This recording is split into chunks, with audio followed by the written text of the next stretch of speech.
This show is for women who train harder, think bigger, and live bolder. Here, we don't level up. We set the standard. Strength, strategy, success. I'm Katie Fleece. Welcome to The Smoke Show. Welcome back to The Smoke Show. Today I'm sitting down with someone who literally lives and breathes what we're all about here at Superhuman, Miss Megan Henry. And she is a sports psychologist, elite mindset and body transformation coach. And like I said, she's part of the Superhuman team. So she's all about helping women reclaim their power and fully step into their role as the creators of their own reality. And trust me when I say she knows what it takes because she's done the work herself. So we're going to talk today about what it really takes to step into your power. Also, why mindset is everything and how to stop playing small in your own life. So Megan, welcome to The Smoke Show. Thank you. Stoked to be here. Yes, girl. You are looking fabulous. Thank you. You too. Did you know my hair used to be that color? Really? For years. Oh my I God. actually told my husband, I was like, I am going to be 90 and have red hair.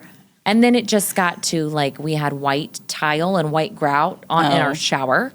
And it became pink because I would use this color conditioner. And anyway, so we went back to dark. But I love it. Me too. I love it. It means I don't have to be tan year round, you know, because otherwise I'm super pasty. So this makes me feel better. But it goes. I love it, girl. I love it. All right, so let's start here with a little bit of your background because you're kind of a badass. Like you're kind of a big deal. You hold 2 world records. Is that right? Yes. And you've got your pro card Yes. in Figure. okay? And you even told me before that you weren't even in your best physical shape for it. So let's start there. What pulled you through that then? So you want me to talk about the pro card in particular? Yeah, sure. Okay. Go for it. Well, for all of it, I would definitely say mindset was big. So for listeners, the sport that I did before was skeleton. So it's like luge, but head first on an ice track. So if you ever saw the movie Cool Runnings, that's what I did before. Sanka. So yeah. You did, man. Yeah. Sanka. So that's the sport that I have 2 world records in.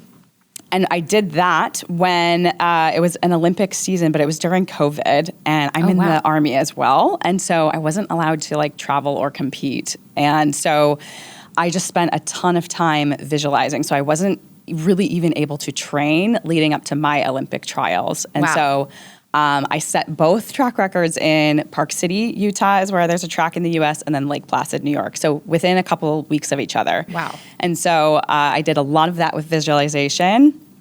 And then also for the pro card as well, like I was definitely not ready to do this show because I'm a natural athlete. And so like bodybuilding prep takes a lot out of you. Yeah. And so I had competed in November and then I went back into competition prep to compete in May. So I basically went back into like a deficit in like February. Right. So it was just a very quick turnaround.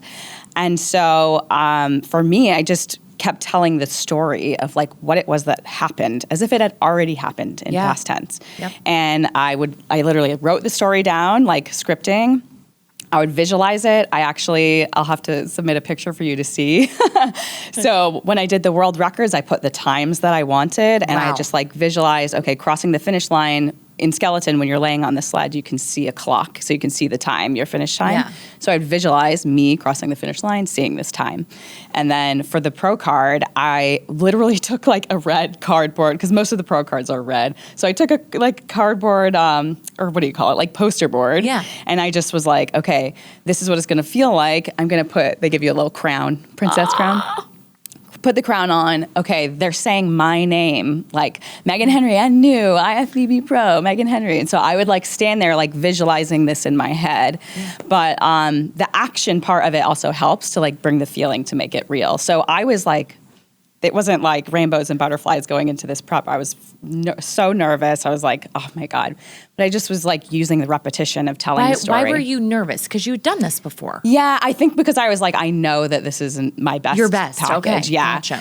And, but I was like, it doesn't matter. The judges, they all love me. They can't stop looking at me. Like, it just would say all these things. And so that's how I was able to create those Like things. almost I've heard people refer to it as like, you kind of got to be delusional. Definitely. Delulu. Yeah. Yes.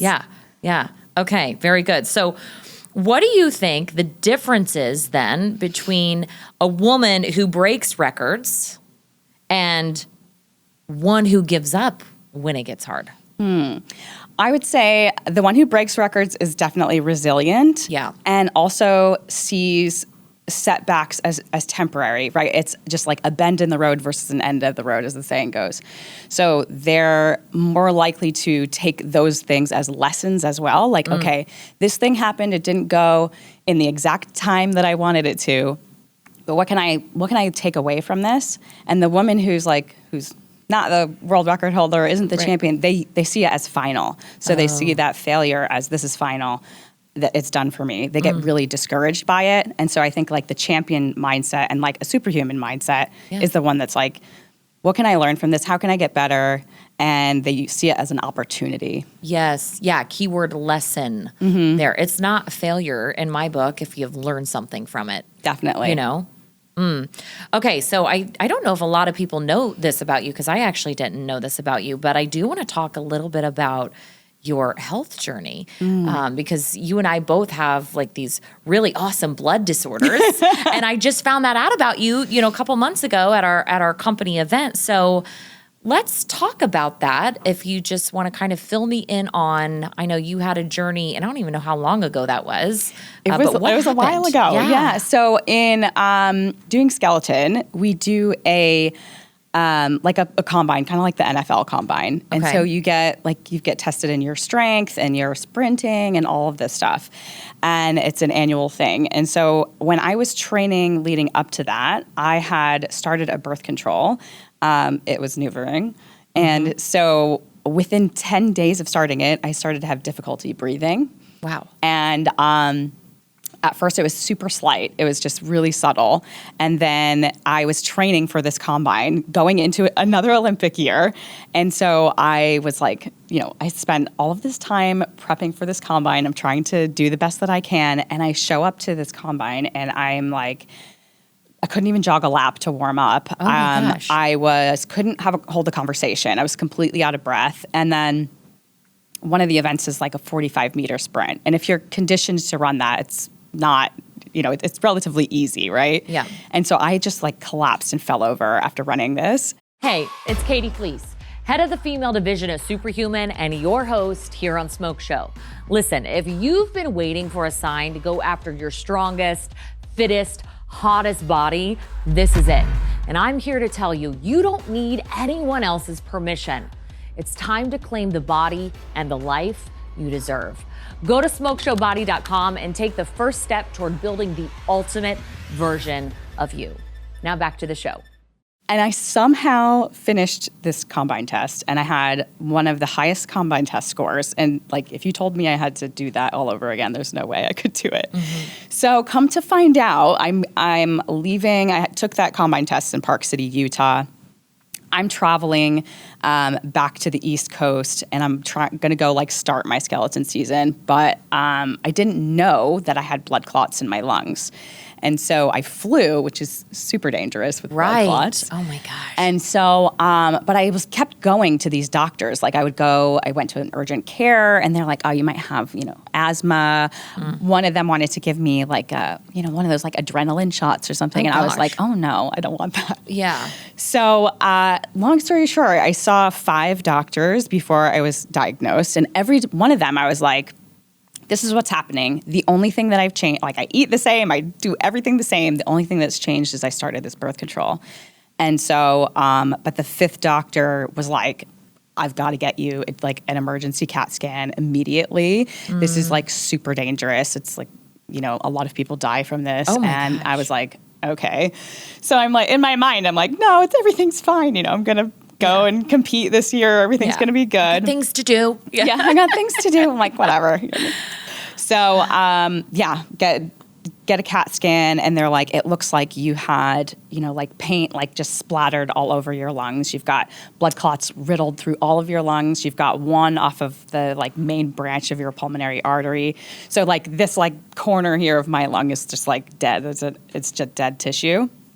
And so, luckily, I did go and get like a ton of blood tests, and I don't have a blood clotting disorder.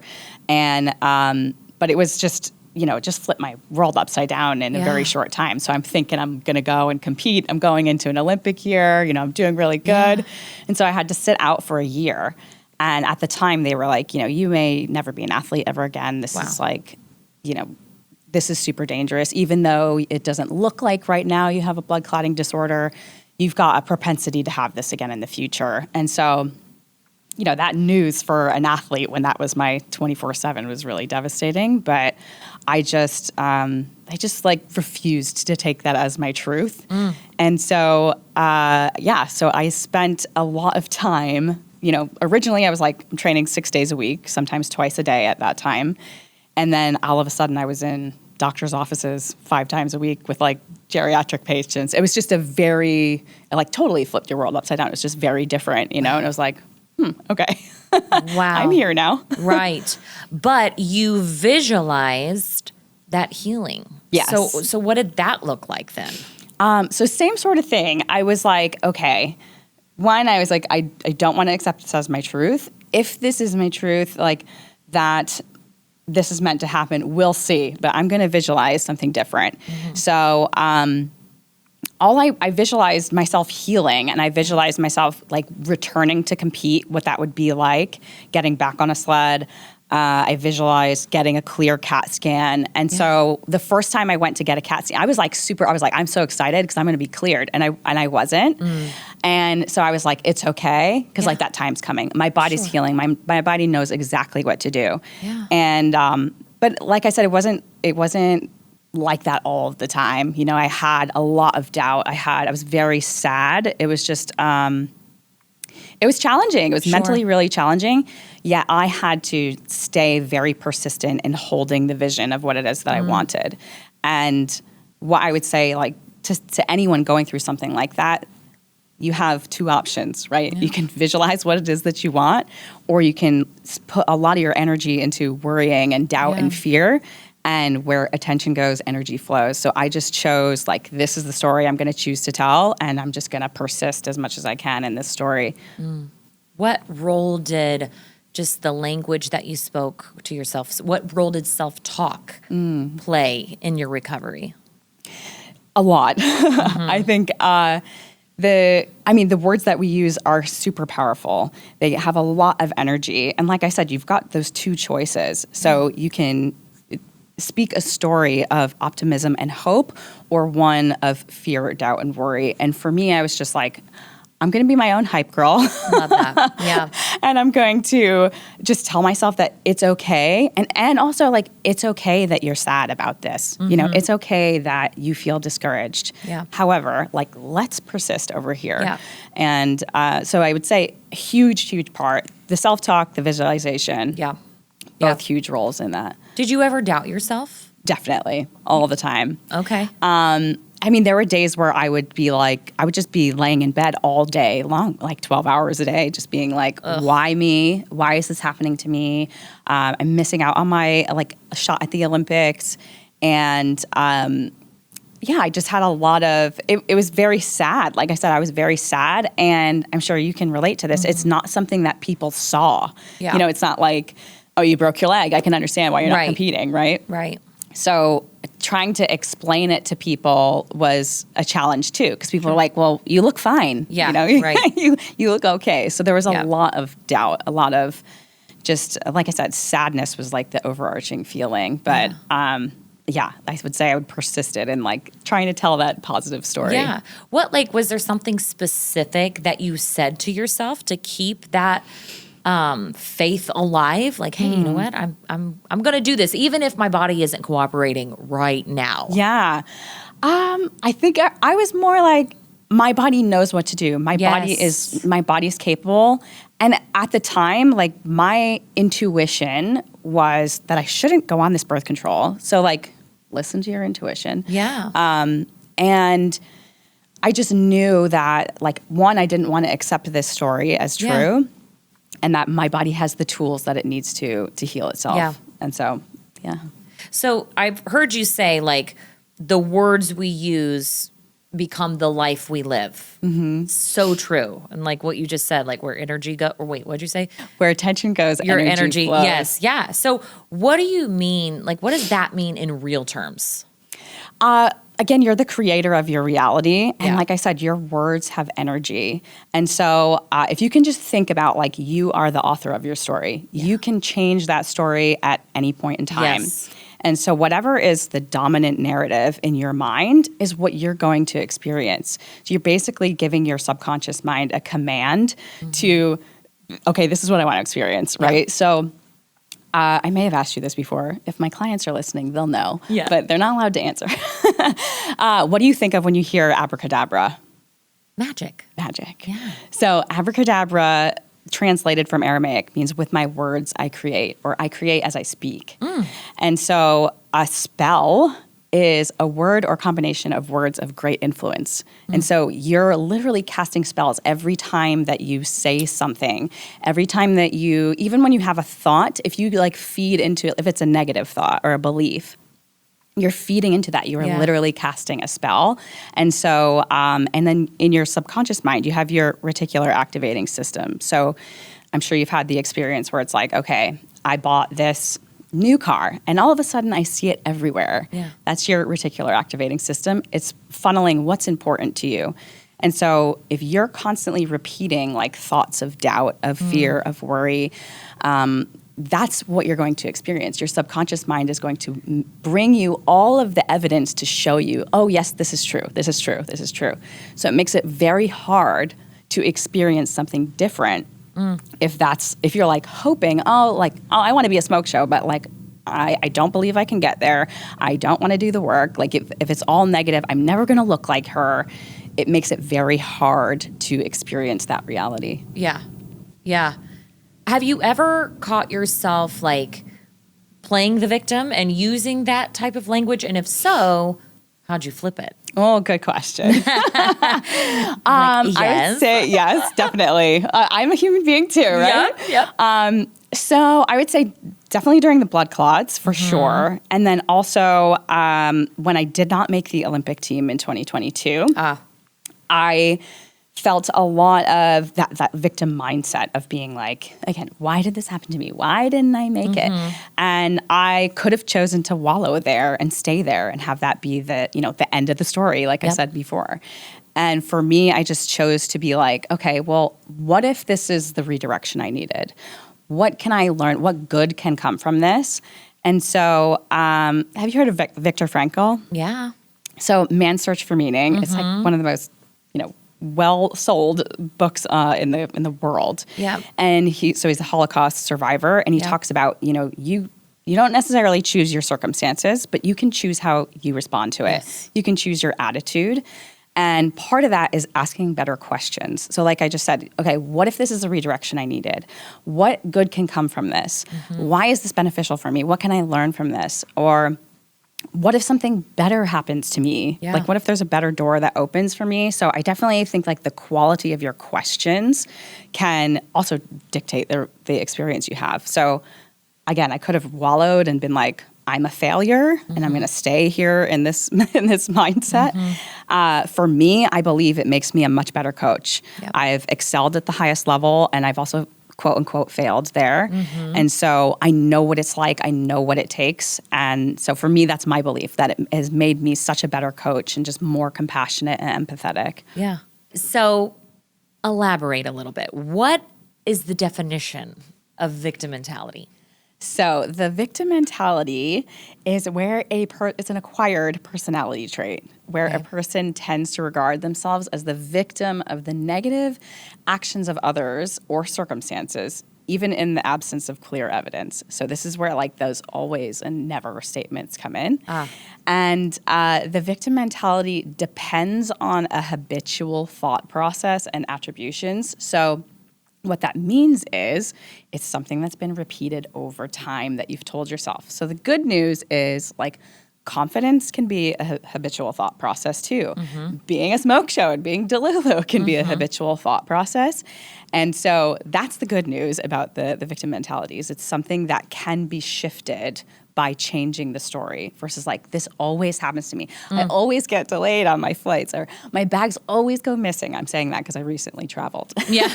And I was delayed. Don't speak it into existence. I know, exactly. So being able to shift that story and like rehearse a different version of you is how you can overcome that victim mentality. So good. Because I know you probably see it all the time, but what are some maybe sneaky ways that you see women, our clients, like just self-sabotage? Definitely. So unfortunately, females tend to do this a bit more because we are quite emotional and we think a lot. I would say the self-deprecating comments for sure. Again, your subconscious mind does not know the difference between sarcasm or truth. And so it's going to bring that to the forefront. It's going to bring that and make that your reality. Like downplaying strengths or successes of yours. That's a big thing I see. Like, oh, well, this only happened to me because, give some explanation for that. And then the other thing I would say is talking in absolutes. So being like, I always screw up my diet. I never stick to my diet over the holidays. I always gain the weight back. Things in absolutes like that. And there's a few words. They're called soft talk words. Like maybe, I might, someday, should, could, try. These are all softening words in your language. And so when you use them, you're signaling to your subconscious mind, I don't know what I'm talking about. And so it makes you feel a lot of doubt. So removing and paying attention to like the words that you use can help you feel a bit better about yourself and what you're saying and your thoughts. Yeah. Oh my gosh, that's so true. And I'm sitting here, anybody else listening to this, like, oh my gosh, like I feel like I say those things sometimes. Definitely. It's crazy how you just don't even realize it. Yes.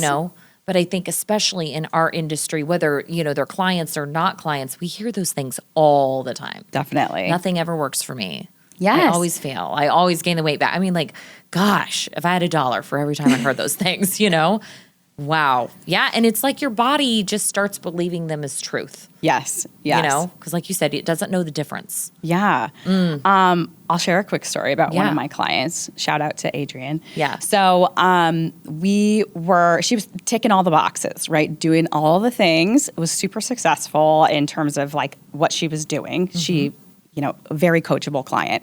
And she just was really not progressing. And so I was saying that her language was inhibiting her progress. And so we used this exercise that I call the 10-10-10 exercise. So I had her write down 10 things that she loves about her body, 10 things that she appreciates that her body does for her. So like, I've got strong arms, I can hug my children, things like that. And then 10 ways that I provide value by being exactly who I am. And so I had her write these down, and I had her like read them to herself in the morning, every morning in the mirror. Again, really coachable. So she actually did it. Yeah. And the weight started to fall off. Wow. And so I asked her, I'm like, cool, things are working. I didn't think anything of it. And so I asked her, what changed? What did you change about, was it your food? Was it like you were, I don't know, getting better sleep, something along those lines? And she's like, no, I did what you told me to. And I started to believe that I was worthy of this and that I was deserving of it. And she's like, and the weight just started to fall off. Wow. So, So it's magic. Right? And just believing that, now I am somebody who actually can get the results, who does get the results. Yes. I'm that girl. Wow. So what would you say, like, how can somebody, like, if they're kind of like in this self-sabotage mode right now, like what are some real practical ways they can start shifting their language, like today? Okay. to just kind of start rewiring that victim mentality that they've been just prone to for so long? Number one, I would identify what your persistent negative thoughts are. So we think a lot of the same thoughts every single day. Yeah. So the ones that are persistent, that are like that fear, that doubt, that worry that come in, I would identify what those are. I would literally write them down and I would shift them to the opposite and try and make it something positive. It takes 4 positive thoughts to cancel out 1 negative. So I would identify what's the opposite of this thought that's recurring for me. And then I would repeat that statement 4 times to myself in the mirror. And then the other thing that I would do would be to identify, okay, get clear on what it is that you want in terms of your, let's say you want to lose 10 pounds and that's your goal. Okay, what is the version of me that has lost 10 pounds? What is she doing? How does she think? How does she feel? How does she dress even? And try to embody that version of you and close that gap from where you are to where you want to be.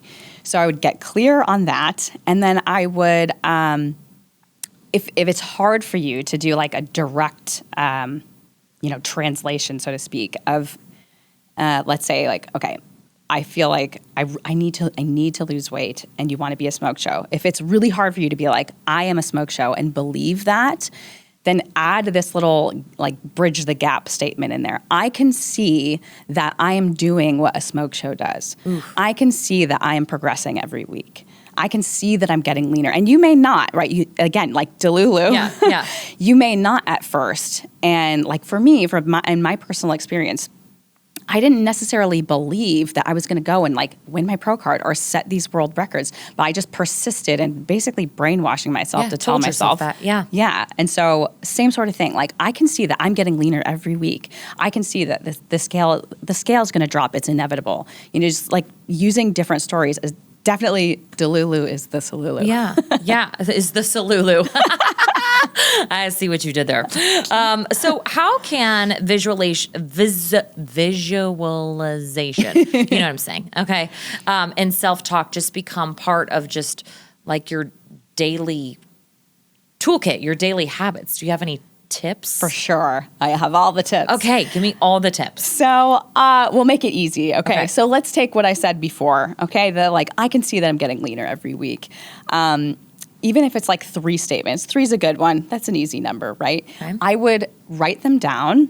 I would read them and I would say them to myself in the mirror every morning. Bonus points if you record yourself speaking it so you can hear it, because those are all the ways that we learn. Read, write, speak, and hear. Mm-hmm. So if you can do that, it's just 3 like positive statements, definitely in the morning and before you go to bed, because that's when your subconscious mind is the most open. Okay. And for me, I was like going up to that pro show, for example, the pro qualifier, I was saying it all the time. Every time I had a free moment, if I was like in between client calls, I would be like, okay, I'm going to listen to this. Or if I was like getting my steps in, I would be listening to myself, tell myself these things. So that might not be realistic for people. But if you can have like an alarm on your phone at like lunchtime that you can read these things really quickly, because it's just the repetition that adds up. Mm-hmm. So, but worst case scenario, in the morning and before you go to bed. Okay. 3 statements. Mm-hmm. Like I am statements. They can be I am statements. Another really good one is the question. Okay. So our brain is like a supercomputer. And so it's like Google. So if you ask it a question. I don't know. Have you seen how my brain works? Sometimes my husband looks at me and he's like, I don't know what the fuck is going on in your head. It's not Google, it's Bing. Okay, but for most people, okay, no, I'm just kidding. I would what if the good stuff. Okay. So I'd be like, okay, well, what if I do lose 20 pounds by Christmas? Ooh. What if what if I'm in my bikini body by my vacation next summer? Like what ifing the good stuff? That's a really good one compared to statements. If you have a really hard time and there's a lot of resistance to like those I am statements. Those things, yeah. Asking a question, because again, your brain's going to search for the answer of like what makes that true. Okay, cool. I am going to do this. Good. I'm going to make my husband do it. Actually, I might make my kids do it. Oh my gosh, kids are awesome. Like, You think they'd hate me if I did that? no, it's awesome. Like, you should try it because I am. I'm going to report back. definitely, because it would be very cool to see what they end up accomplishing and what they do. I love that. I love that. Okay. So for the women who are listening right now who feel like they're just in this constant cycle of starting over, like every Monday or every New Year or whatever it may be, like, what is your message to them? You are not lacking it, you are blocking it. Ooh. And your creator, higher power, whatever it is that you believe in, would never make you limited. So if you can imagine saying to your child, like, can you imagine telling your kid, like, oh, well, this is just your capacity, right? This is all you got. Yeah. And if you would not say that to your kid, your spouse, whomever, like, why are you saying that to yourself? So again, you're not lacking it, you're blocking it, and getting clear on what it is that you want and just taking little steps to align your actions with that version of you can be really powerful. That's so true. That is so true. Because we see that all the time, just this, they're really good, Monday through Thursday. And then, the weekends come, they blow it or, they're. And that's a story. It is a story. They're 3 weeks into January and, they throw in the towel already on their New Year's resolutions. And you just you gotta change the story, change the narrative. Definitely. Like you said, you're the author. And it's a challenge. Change is hard. Changing those limiting beliefs and those old stories is hard. And that's why, like in Superhuman in particular, it's a year minimum, right? Yeah. Because you're shifting your identity. Yes. And we want that to stick. And it's a Yes. transformation from the inside out. Yes, 100%. All right, girl, one more question for you before we wrap this up. So if somebody's listening right now and maybe they're battling body issues or health issues or body image issues or just wrestling with these old stories that some have probably had for decades, do you have like one sentence that you'd want them to start saying to themselves every morning? This is earth-shattering. You've Okay. never heard this before. All right, tell me.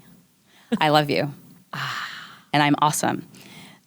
You never hear people talking about how awesome they are because we've been taught that, that's narcissistic. Oh, you're being too cocky.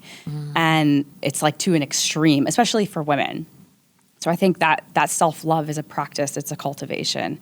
And so honestly, like people listening, I dare you, go in the mirror and tell yourself that I love you. And most people have never done that. Yeah. And like I said, you got to be your own hype girl. So start with saying I love you and I'm awesome. I love that because I think so many times women especially almost take self-care or, wanting to get in really good shape or get really, really healthy.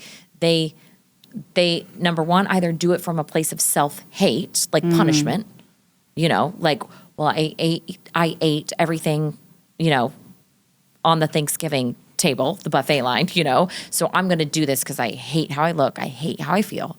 Or they do it or they don't do it because they think it's selfish. Yeah. And it's like, it's actually not. It's one of the biggest forms of self-love that you could practice. Definitely. And I mean, especially for a lot of our clients are career-driven women, and it's hard to like set those boundaries or feel like I'm being selfish by taking this time to go work out for myself. And the analogy I use with my clients is like, you've got to put your oxygen mask on first. Yeah, we've heard it so many times. It's true. Yeah. So definitely self-love, girls. Yes. Love yourself. Girl power. I love it. All right, girl. Well, thank you for joining us Thank today, you. Meg. You are just a rock star, complete all-around badass, and obviously just an amazing gift to these clients as Thank you. Superhuman. So, all right. Until next time, Smoke Shows. See you then. Stay strong, stay strategic, stay unapologetic. This is Smoke Show.